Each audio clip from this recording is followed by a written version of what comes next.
Using print and cut files with your Silhouette Cameo is easy, and it's a fun way to try seasonal designs that you may only use a few times without investing in an entire stamp set.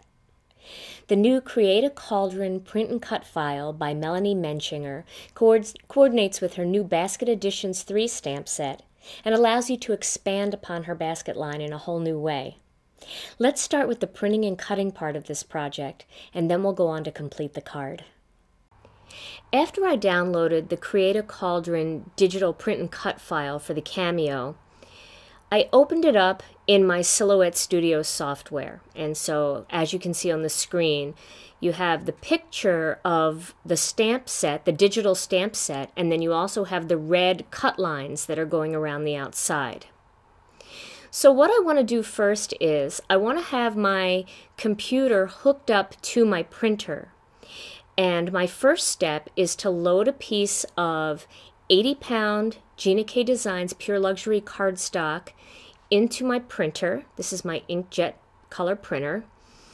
And I'm going to print this file first. And the way you do that is you go up to File, and then you click on Print, and then you're going to click on whatever your printer is. And in my case, mine is the Canon MX700. So I'll click on that, and I'm going to print the file.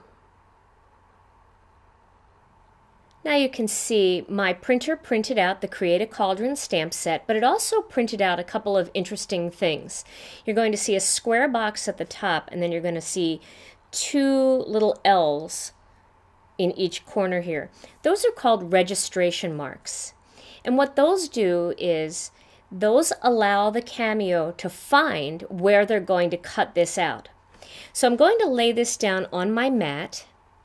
And you can see in this particular case, the orientation is different. I'm not putting it on the paper long ways. I'm putting it on the paper across like this. Make sure it's in the right spot on the mat, up in that top right-hand corner there.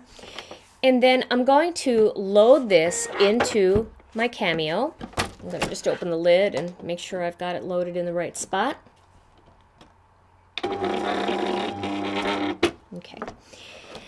Now, you also want to make sure that you've taken the USB cord out of your printer and put it into the Cameo. And you may have both hooked up at the same time, and that's just fine. That's optimal. But I'm going to do that right now. I have my USB cord here, and I'm going to pop that into my laptop. There we go. And now I'm going to go to File, and then I'm going to go to Send to Silhouette.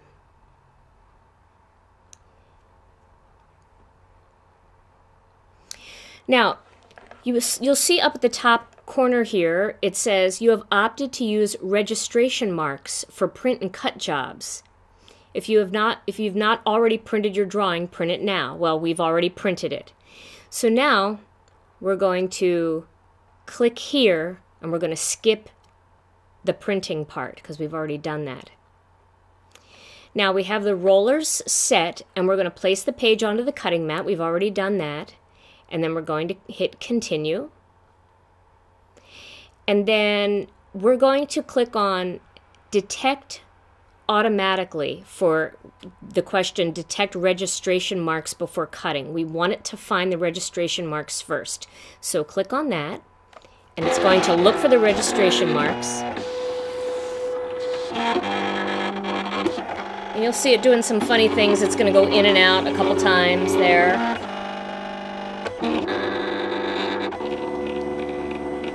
Hear that working. Okay, so now it's ready to print. Rather, it's ready to cut.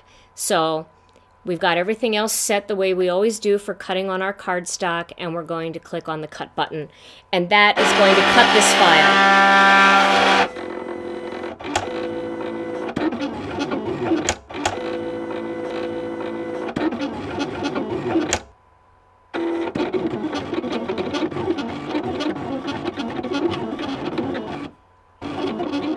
Now you can see the Cameo has finished cutting this print and cut file. I'm going to peel away this white layer here, and you'll be able to see what's left behind.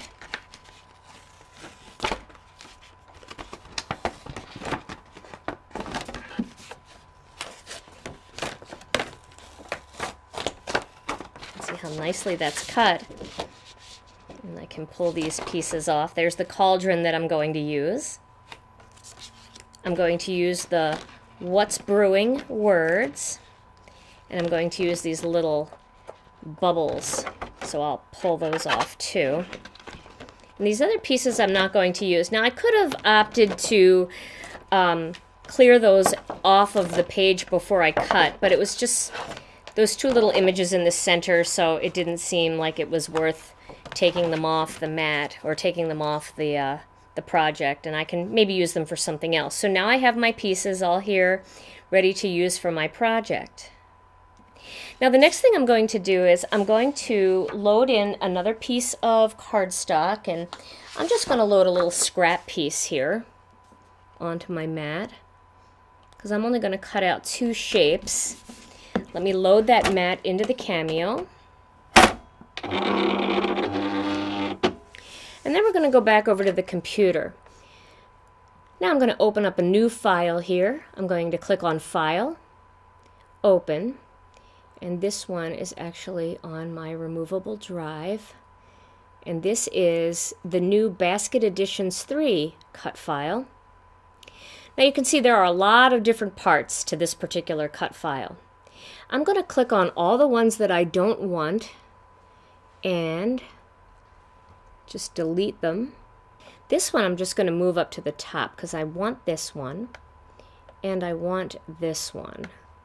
This is the little shape that you stamp the skeleton, and the smaller one is the little spider.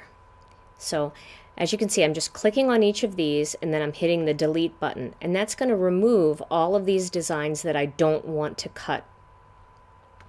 You only have to cut exactly what you need, and you can see where I placed those two images that I want to cut up in that far left hand corner. Okay, so there are the two pieces that I want to cut, so I'm going to click on File and Send to Silhouette. Oops. I do have to remember to always plug in my USB cord here. That's why that message came up. I was actually using my thumb drive for my design, so now there I plugged it in. So now it's going to cut for me. I'm just going to click on the cut button and you'll hear the silhouette start, and it's going to cut those two shapes for me.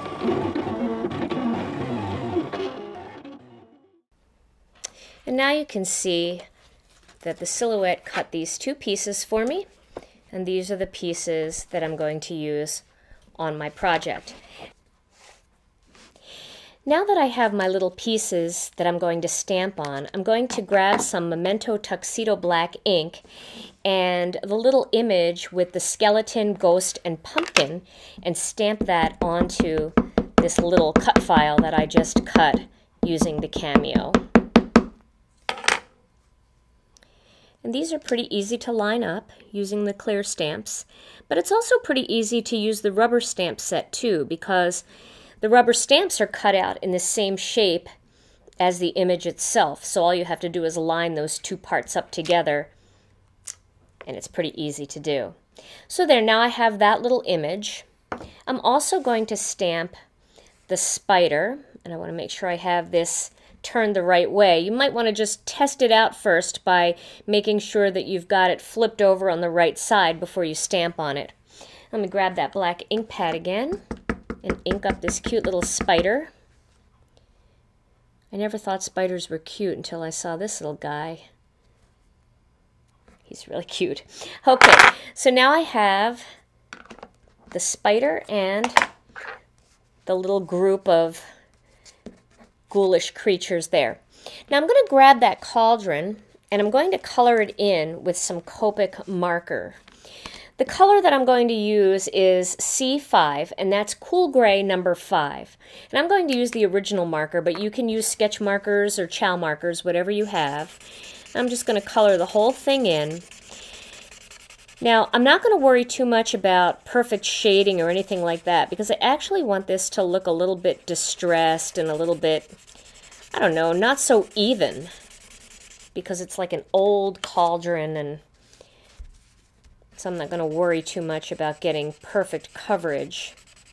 And I'll probably distress it even a little bit more using the Copic blender pen.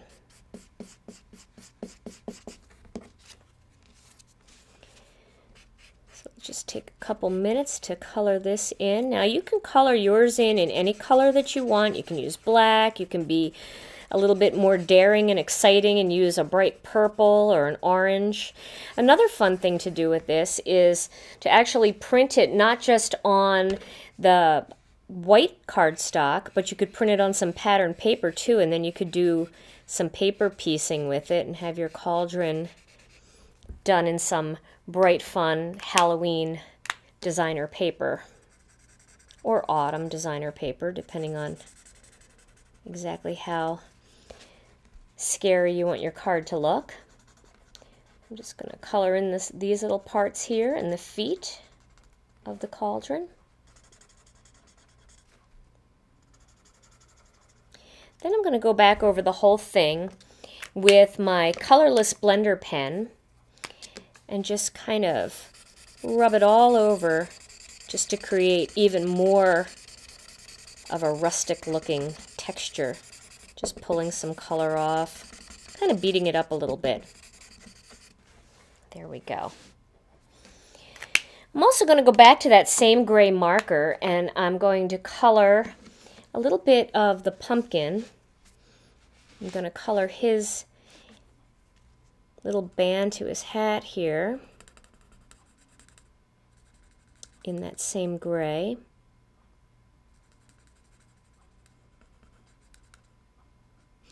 And for some reason I really like the color purple, so I'm going to use V17, that's amethyst. I really like the color purple as a Halloween color. I think it coordinates really well with that vibrant orange.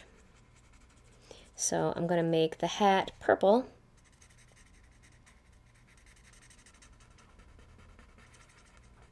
You can try all different combinations. In my finished card project, I did this just a little bit differently, and I'll show you that.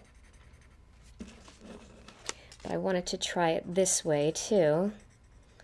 You can see I'm really coloring to keep a lot of the texture in there. I'm not going over the same area a lot because I kind of want that shallowness here and there, so everything looks a little bit old and a little bit distressed.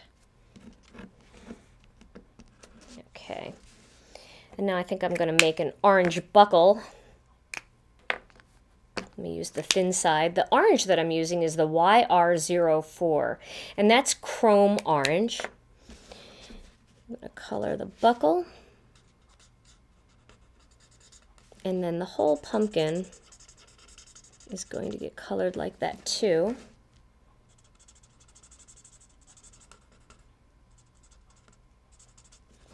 This is the most coloring that I'm going to do. The rest is just going to be a little bit of highlighting because everything else is supposed to be white, like the ghost and the skeleton, so I'm just going to use a little bit of shadow coloring around those. I'll show you that in just a second. And color down onto this area a bit, even though most of that's going to be hidden. You can see the skeleton is wearing part of the pumpkin on his head. So I'm going to color that in orange as well. Then I have a brownish color here. This is E55. It's the light camel.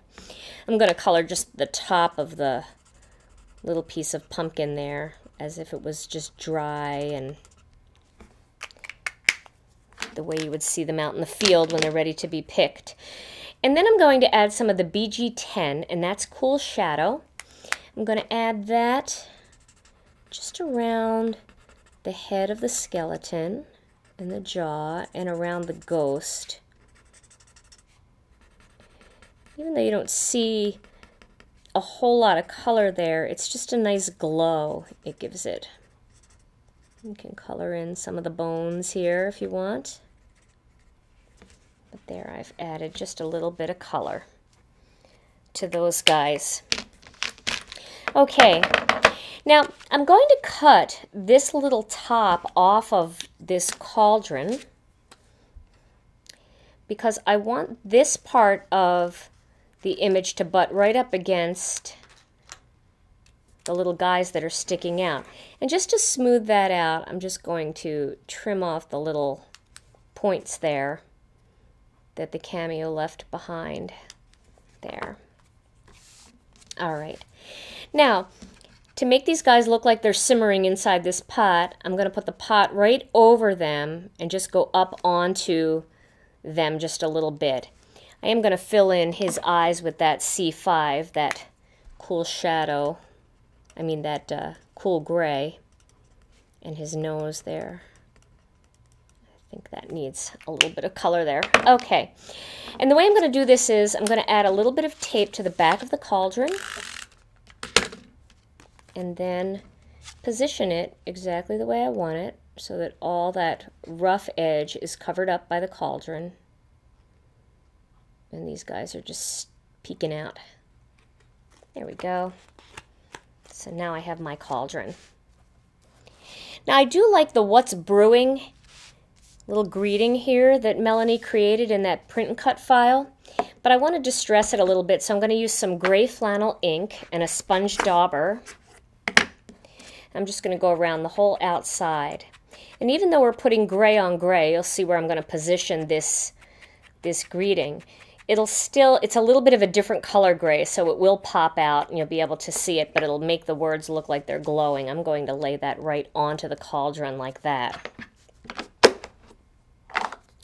So next, I want to add a little texture into this piece of wild lilac purple.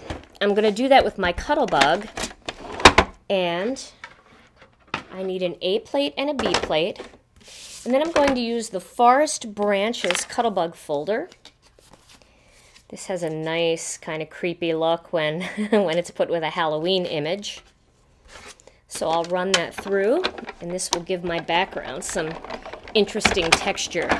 Now, if you really want to make it even more spooky, you can run your gray sponge dauber over it. It will darken all of those branch areas. Or you can leave it the way I have it here. I'm just going to use it just like it is. I'm going to pop that onto a piece of our black onyx with a little bit of mono adhesive.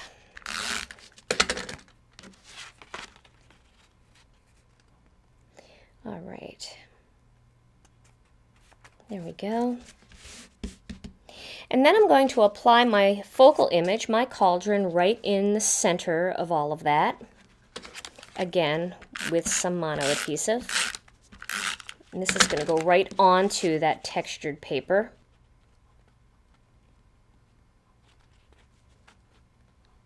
Now I want to have a little fun with this spider. So what I did was I pulled the bobbin out of my Janome sewing machine. I'm going to grab just a little bit of this thread and cut that off. I'm going to see where I want my spider to be. I think I'm going to have him hanging right about here.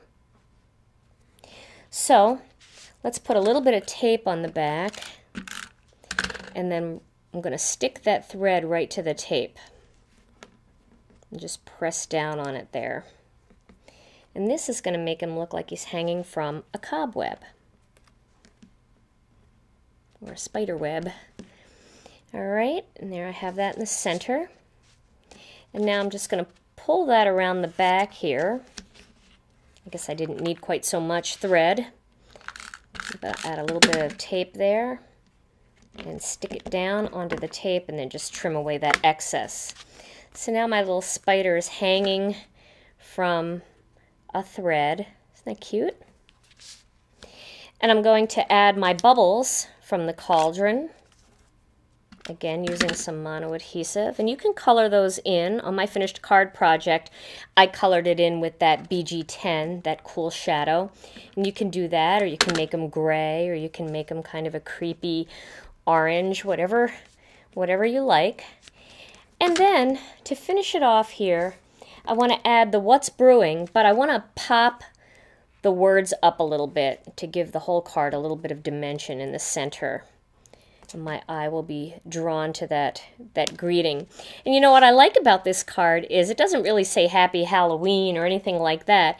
It's the kind of card that if you have a friend that likes Halloween, or it's the Halloween season and you just want to touch base with a friend, you could send them a card, "What's brewing?" and just write them a little note. "Hey, miss you, haven't seen you for a while, just wanted to catch up." And it makes kind of a fun, interesting card, a little bit different than a basic thinking of you card. All right, and I'll put that right onto the cauldron, right in the center. And then this whole panel will go on top of some sweet mango cardstock.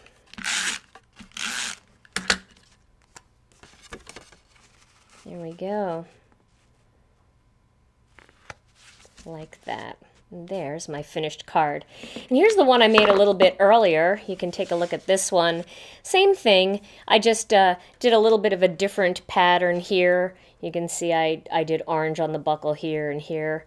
I made the whole band gray and the purple showing through. So that's just a little bit different, but the same basic layout. And you can see I did color those bubbles in with a little bit of BG10 Cool Shadow. If you don't have the Silhouette Cameo, Melanie has also created a digital stamp set that you can download and print on your home printer to create the same look using scissors instead of an electronic cutting system. And once the Halloween season is over, you can use the base of this cauldron as a fun flower pot or catch-all tub that will coordinate with all of her basket filling stamp sets.